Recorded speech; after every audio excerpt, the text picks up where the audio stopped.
happen, to be honest. I thought that they would get it through, and I think they'll get it through the Senate as well. This will become law. But Tony Abbott, the leader of the opposition, has finally found his voice. He had been just a little bit too quiet on this issue. And then finally, he has decided to speak out and say, whatever it takes, and this is a blood oath, he's put it that way, he is going to overturn this carbon tax, even if they do get it through both houses. So this is going to be, if you like, a temporary suicide, and the patient will be revived as soon as this ghastly government that they've got now is thrown out. So I think there are, in fact, signs of hope in all this, because what has happened in Australia is there has been a real debate. By the way, I should interrupt you here. Skeptics have won that debate, and the Australian government is now already a lame duck government. It can shove all the things through that it wants while it's still got the majority. In a couple of years, it is going to go down, and really everybody knows this now, including itself. It's going to go down to a historic defeat, and all the bad measures it's taken, of which this is far and away the worst, will simply be undone by the incoming Liberal National Coalition. And Lord Monckton, just to interrupt, I should have prefaced in the introduction, you have had multiple trips to Australia. I know you have canvassed the country, speaking to crowds years ago of a few hundred. I've read thousands and thousands now everywhere you went, and that was evidenced, your blitz through the countryside and cities was evidenced by the polls completely flipping, and the people recognizing the horror of warrantless home inspections, all of it. So I should have prefaced that you're a true expert on this Australian issue, because can you tell us how much time you've spent there and what you saw? Well, yes, I first was asked to go there in January, February of last year. And I went at the request of two retired engineers from Noosa, patriots, both of them, Kay Smith and John Smead, and they were absolutely determined that the other side of the case on the carbon tax should be fairly and squarely put by somebody who could command the headlines. And because the left like to attack me because I'm a peer and I'm an aristocrat and chinless wonder, if you like, I get publicity not because I seek it, but because they can't resist trying to tear me apart in public. And people watch this, and they therefore hear that there is another side of the message. So I went right round Australia, and you're quite right, thousands did turn out, to the absolute horror and bafflement of the political class and the media there, who had done their best to give it no coverage at all. And the second time I went out was just a couple of months ago. Again, going round Australia, again, huge crowds turning out everywhere. And that time they really organised a massive campaign to try to stop them letting me into the country, to try to have me banned at every venue I spoke at. They really tried to interfere. They sicked their so-called comedy team onto me from the Australian Broadcasting Corporation. They did all kinds of childish tricks. They rang me up at 6 in the morning and said, "Are you a member of the House of Lords?" I said, "Yes, but without the right to sit or vote." Then they got onto the House of Lords and said, "No, he hasn't got the right to sit or vote, therefore he isn't a member of the House of Lords, and we're going to write and tell him so." Huge kind of campaigns of personal vilification went on. But what was interesting was the reaction of the ordinary people who came to the meetings. They really wanted to hear the scientific and economic truth without any nonsense, and that's what I gave them. And in the end, for the first time ever, the National Press Club in Canberra decided to agree to allow a climate skeptic to give the other side of the argument. They'd never done this before. But finally they decided that they couldn't any longer refuse the other side their say. And so even though it was in the format of a debate, in which I was allowed to debate with somebody from the other side, nevertheless, for an hour on national television, rebroadcast 3 times, I was able to put across, in an organised fashion, the arguments for why there isn't a problem with the climate, and why, even if there is, it would cost 10 times more to try to do anything about it than to pay for the relatively small amounts of damage that might arise if we don't. And that message went right around Australia, and they did some polling in both my trips. After my first trip, they found that in the month that I was there, opinion swung 10 percentage points away from belief in global warming and towards a more healthily sceptical point of view. And that, they said, was a record.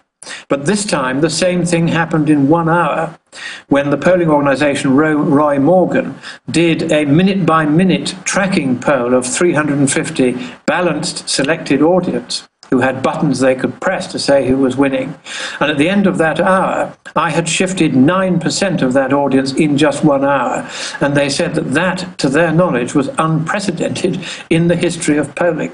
They said never had so many people changed their minds so quickly. Now, why was this? It was because the media there had done their level best for years not to give the other side of the story. And when eventually the National Press Club decided it simply had to do this, for the first time, and I mean for the first time, many citizens of Australia who had never heard that even there was a serious argument against all this nonsense, finally heard it for the first time. The scales fell from their eyes and they realized they had been misled. So simply amazing. Simply amazing, Lord Monckton. Look, Mark Tursick, the former Goldman Sachs operative, managing director, the head of the Nature Conservancy, he was in town here last week, and they're the ones that will swap your government debt for your lands and carbon footprints. And our guys got an interview after his speech. He agreed to it, but when they came up and said, what about Obama's pledge to, quote, bankrupt the coal companies that supply half our power, he suddenly freaked out and said, I'm not going to talk to you, and ran off. And that's what I'm seeing everywhere. Al Gore won't debate you after many years of challenging. We have James Cameron. The director starts challenging people, then backs out because it's so childish that they want to ignore all the real environmental issues, but instead guilt us all into paying them some type of carbon tax, in many cases to individual groups. But I've seen this same thing. They won't debate me on radio when they've set me up as a guest. As soon as I start bringing up facts, they say, that's it, I'm not doing this. So it was this attempted hoax, just to point out how far we've come, that no one could ever debate this. There's no scientists that don't agree with us. And it turns out it was all manufactured rubbish. I mean, is this a death blow? Because you would think it would be. Now they run in abject fear, and they've got the big mega money behind it, but they're still just force it through. And now we see their cheerleaders all over U.S., British news saying authoritarianism is good when it's for the earth. I mean, don't we just need to get down to calling them what they are? They don't think they're helping the earth. I've run into these people too much. They are cold-blooded. And when you show them you know the game, they're like vampires at high noon. They run. Oh, they run a mile. There's no doubt about it. They are running very, very scared indeed. They've seen what's happened to the Gillard government in Australia. It's made itself one of the most unpopular governments in the history of democracy because it has pushed this issue beyond all reason or sense, because otherwise it can't cling to coalition with the Greens who hold the balance of power. They've sold their soul for the sake of short-term power. They will be out of office certainly for a long time from the next election, and possibly forever. And other people watching around the world have seen the utter abject collapse of the Australian Labour Party in the polls, the hatred of it, which is now evident throughout Australia. And they've realised that if they try to do this anywhere else, they're going to get the same reaction. So their tactic has changed. Of course, they'll continue not to debate, because the more this is debated, the more people wake up and realise there's another side to the story. The last thing they want is that. What they will do is they'll pick off industries one by one, starting with coal. This is happening in Canada, for instance, as we speak. The government had said very firmly it wasn't going to introduce a carbon tax, and then moments later along comes Environment Canada, another of these lobbying groups which in fact operates under the guise of a government department, and it said we're going to shut down the coal industry in Canada, and here are the regulations by which we're going to do it, and they got the backing of the Canadian government for this. Now, so far these regulations haven't gone through the House, but I've been asked to do some costings on it, and I've had a look at it. And it would be 10 times more expensive, in fact 18 times more expensive, to introduce regulations of this kind worldwide, like the Canadian ones, than it would be to sit back and just pay the cost of any climate-related damage, even if the global warming was as much as they said it was going to be, and even if it was going to cause as much damage as they said it would, neither of which things is in the least bit likely to be true. So the fact is that on the arguments These people are finished. They're on the ropes. They're holding endless inquiries into why it is that their public relations campaign has been so unsuccessful. The one thing they will not admit is the reason they've failed is that they are not telling the truth, and everybody can see that. Well, Lord Monckton, that was my next point. I saw in the BBC yesterday, the headline that top, global warming spokesman says the problem is scientists aren't articulate and the global warming climate change group is just too scientific and doesn't have spokespeople. They've spent tens of billions. They've got all the slickest PR, Hollywood behind them. I mean, that's another grand hoax that they're the little David and we're the big wicked Monckton, Goliath coming at them when it's the opposite. I mean, it's been ragtag people for 20 years being demonized with calls for your arrest, calls for my arrest. We're kooks, we're scum, we're liars, we're dangerous, we're Nazis, and professors being run out and sued and just every form of persecution for our heresy. With all their slick PR, the truth is trumping them, and the dragon is writhing, claiming that we're big, mean bullies. I mean, is there no end to the unmitigated hubris that these clowns exude?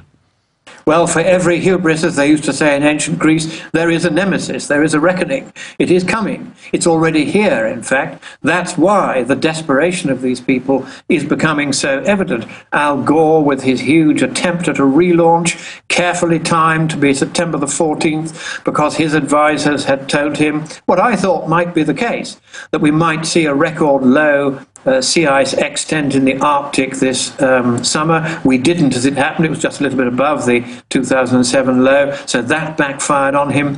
Then he made an utterly lackluster, lying speech about how we were all in the pay of big oil, just as previously the tobacco industry had been paying spokesmen to lie about things. And there was smear tactics, and there was the usual parade of natural disasters, all of which were quite improperly blamed on global warming. These people are on the run. They can't believe how quickly this collapse has come after the massive propaganda budgets that they've spent. But the fact is that without the truth, it doesn't matter how much propaganda messages you try to get across. We saw this with Hitler, we saw this with Stalin and Mao. If you go on lying, eventually the people will see through you, and the lies will not work, however much you spend, however many guns you point at them, however many threats you make, however much you try and try and try again to denigrate and belittle those who disagree with you. The truth will out.